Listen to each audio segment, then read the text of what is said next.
அனைவருக்கும் ஆன்மநேய அன்பு வணக்கம். அன்பு சொந்தங்களே, இன்றைய சிந்தனையாக பொது நெறியும் புன்னெறியும் என்ற தலைப்பில் சில கருத்துக்களை பார்ப்போம். கடவுள் எல்லா உயிர்களிடத்தும் காரியமாக இயங்கிக் கொண்டிருக்கிறார். அவரே எல்லா அணுக்களிலும் ஒளியாகவும் உள்ளார். Inner light.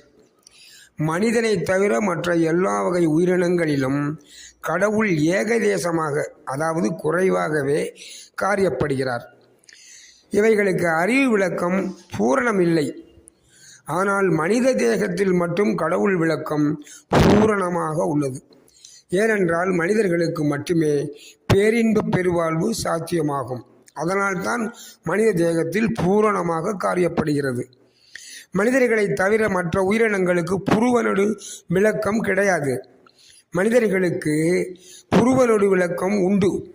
அந்த புருவநடுவில் உள்ள ஆன்மாவின் பிரகாசத்தை ஞான சபை என்றும், அந்த பிரகாசத்தினுள் இருக்கும் பிரகாசத்தை கடவுள் என்றும், அதனுள் இருக்கும் அசைவினை நடராஜர் என்றும் பெருமான் பேசுகிறார்.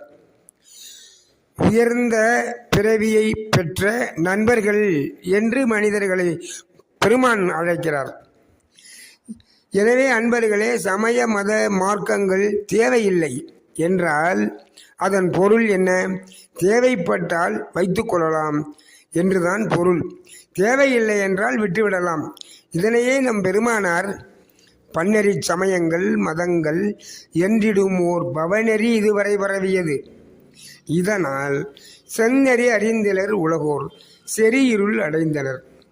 ஆதலின் புன்னெறி தவிர்த்து ஒரு பொது நெறி என்னும் வான் புத்தமுது அருளுகின்ற சுத்த சன்மார்க்க தன்னெறி செலுத்துக என்ற என் அரசே, தனி நடராஜ என் சர்க்குருமணியே என்று பேசுகிறார். எனவே செந்நெறி போற்றுவோம், பொது நெறி காப்போம்.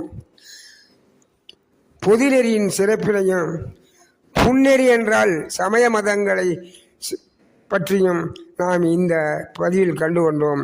தெளிந்து இன்புறுக அன்போடு வேண்டுகிறேன். அருட்பெரும் ஜோதி, அருட்பெரும் ஜோதி.